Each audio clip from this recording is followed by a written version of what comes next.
Ова беше година исполнета со големи, сериозни, тешки последици од пандемијата. Ова беше година која исто така ја одбележа низа други кризни состојби, вонредни состојби за човекот, за човечката цивилизација низ целиот свет, а тоа беше и една ситуација, состојба во која имавме трагични последици од ова тешка пандемија, меѓутоа и трагични последици, сериозни последици по општеството, по политичката култура, по јавноста, воопшто и од инфодемијата, а тоа е состојба во која дезинформацијските кампањи го загрозуваа животот на луѓето на различни начини, ја загрозуваа стабилноста и безбедноста на државите и го успоруваа текот на активностите, на операциите потребни за да се бориме против COVID-19. Ова беше година во која ниту војните, ниту терористичките напади, крвавите терористички напади не ја одминаа, не го одминаа новинарскиот, односно агенцискиот тикер. Видовме многу трагични последици од тоа што подразбира една војна или пак терористички напади. Тоа што ја одбележа оваа година исто така може да се каже дека се и низа други подобри околности. Во целата неволја видовме една многу силна потреба на човекот да се солидаризира, да помогне на другите. Тука завршуваме една година во која солидарноста, човечноста, хуманоста се покажа дека се уште се дел од човечката цивилизација. Тоа го видовме и во рамките на Европска Унија, го видовме и во рамките на секоја држава посебно. Видовме низа примери, безбројна низа примери од тоа како луѓето кои на различни позиции на кои се наоѓаат во својот живот, во општеството, со различни потекла, покажаа една силна човечна димензија, една потреба да му помогнат на другиот. Многу луѓе покажаа дека се всушност херои и хероини на денешницата. Нема потреба да бидат под светлината на рефлекторите за тие да ја покажат својата човечност и за тоа треба да им се оддаде признание. Најголемо признание во текот на изминатата година треба сепак да им се даде на сите кои се поврзани, на сите кои работат во здравствениот сектор. Доктори, медицински сестри, медицински персонал воопшто. Се разбира, не помалку пожртвуваност и храброст покажаа и многу други луѓе кои работат во други сектори. Особено со развојот на електронските медиуми, на бројните портали, мислам дека веќе публиката, широката публика, кој ги следи дневните овие настани информации, точно знае од кој медиум што да очекува. Кој медиум ќе му даде автентичната информација, кој медиум знае дека нешто му премолчил, а најсмешни се оние медиуми кои сакаат на белото да прикажат нешто црно на сила, значи се форсира тој интензитет, но и обратно. Има медиуми кои од сивото прават па бело, нели?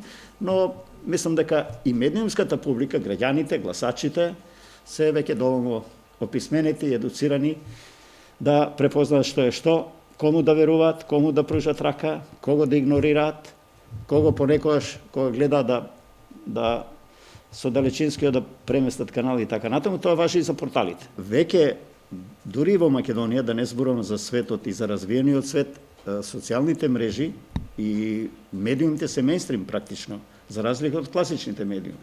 Јас себе лично не морам и не чекам веќе вести за да се информирам во 17 часот или во 19:30 што се случило. Веста што ќе стаса во јавноста на било кој начин, дали тоа преку портал, преку некој Facebook статус или на Twitter, веста значи можам да, не јас, сите, да ја консумираме.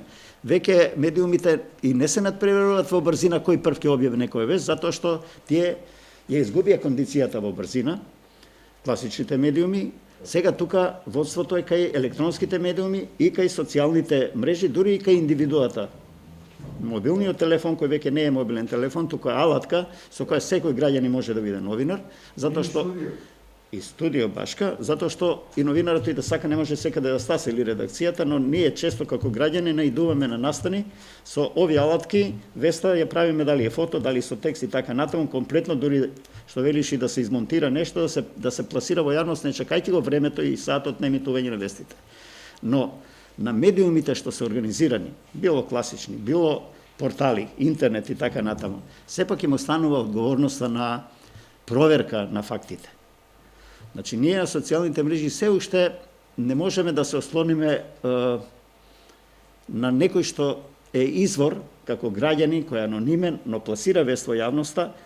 Таа вест треба да се провери во секој случај, ако е поблаголива, политичка, не знам, за некаков криминал, несреќа и така натаму, нешто што привлекува по големо, пошироко општествено влијание и внимание, но ние како граѓани едноставно се уште очекуваме од тие медиуми што се на некој начин медиуми регистрирани, како што е Фронтлайн, не знам, како што е Цивил медија, како што е, не знам, сакам да кажам, не знам, Плюс Инфо, не знам, Инфомас и такви, ги знаеме уредувачките политики, но тие се организирани центри каде што работат редакции.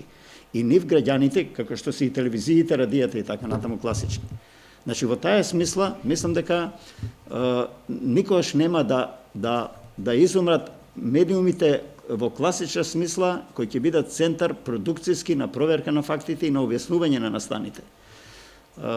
Тие изгубија брзината, но мислам дека автентичноста и веродостојноста се уште лежи објективноста, нели, како можност во тие организирани редакцијски средини, во редакцијски центри. Мислам дека во овие активности и на невладиниот сектор и на државата е многу важно. Прво, одговорноста и на политичките партии, на институциите и така натаму, но е многу важно да се детектира, да се откриваат изворите, авторите. Значи, ние, што ни се провлекуваше и годинава. Се надевам до година тоа ќе биде малку тој со однос поинаков. Нас ни се провлекува да ние нападнеме, презентираме лажни вести, едуцираме публика што е вистина, што не е вистина во медиумска публика, мислам во таа вест, но не откриваме кој е авторот на веста. Ние мораме како медиуми веќе да ги откриваме авторите на тие вести, да видиме кои се тие центри, тие да ги разобличуваме, за да ги демотивираме да се занимава со таа нечесна новинарска професија, ако можам така да речам. Не знам дали сум јасен. Ова може би малку личи на дека невладиниот сектор, па и самите медиуми треба да бидат и власта секако, нели? Некои истражни органи.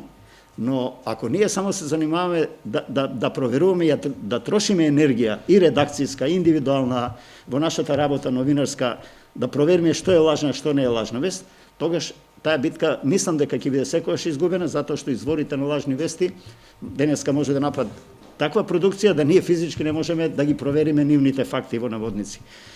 Но ако еднаш, два пати покажеме со прст, како што сега се случува во високата политика, например, околу тоа подршка за Чешка, Словачка, не знам, некој министер бивши така натаму, значи, ете го изворот, не министер, него пратеник, што беше. Значи, ете го изворот на лажната вест. Следниот пат, кога таа особа, таа личност ќе пласира некоја вест, јас како граѓанин ќе сакам да проверам или да видам од неколку извори дали тоа веќе Џабир ми ја дал таа вест, да видам дали Џабир пак продолжува со тоа. Веќе не му верувам, нели, во таа смисла.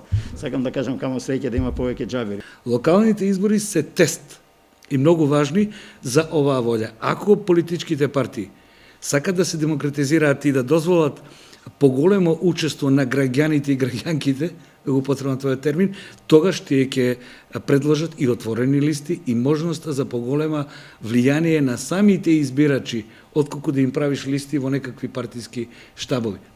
И всушност малку забораваме дека резултатите од изборот, од пописот, може да бидат клучни информации за следните избори. Зошто го мислам тоа?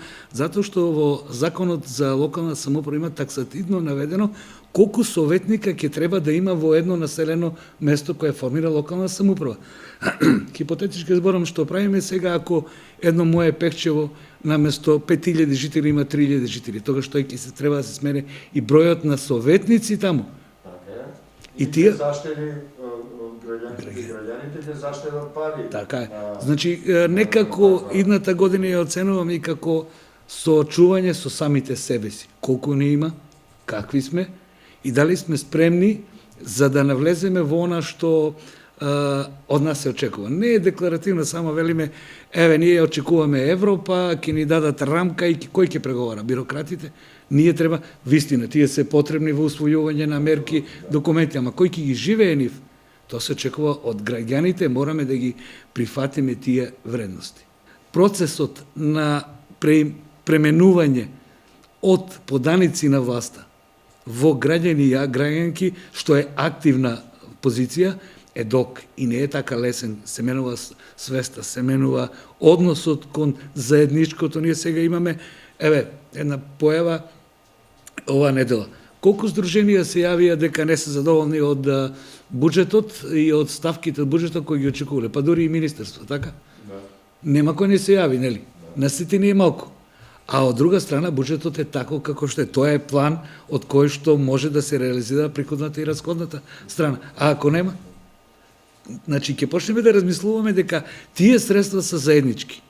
И приоритетите нека ги одредува владата, нека ги изгласа парламентот како што е демократски, а кога веќе ќе тоа се преточи во закони, наше како граѓани е да имаме тој мониторинг дел на трошењето на нашите пари. Ама и не постојана желба дека дајте ова година ќе ги даеме парите за овие, па за овие ќе нема, или не знам, една појава, прочитав една изјава на уметниците дека навистина ни треба заштита на спомениците, ама во оваа положба ни требат ни дела кои ќе бидат од светот препознаени. Еден уметник кој може да учествува на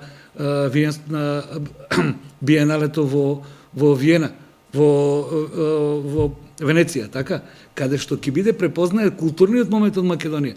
Да се помогнат едно 20 написатели со вредности резултати, па да бидат преведени. Сето тоа носи издржана политика.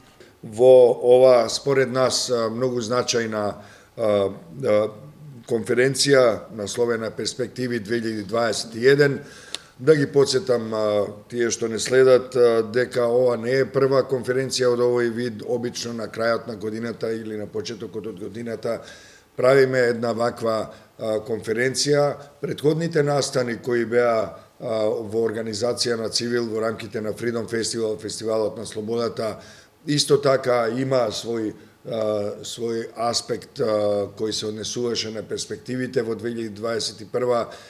Тоа се сите оние панел дискусии, конференции кои се однесува на пописот, на социјалната правда, на дискриминацијата, на изборите и на низа други теми кои беа покриени во текот на декември, практично месецот на човековите права според Цивил, нели, кога е и 10 декември меѓународниот ден на човековите права.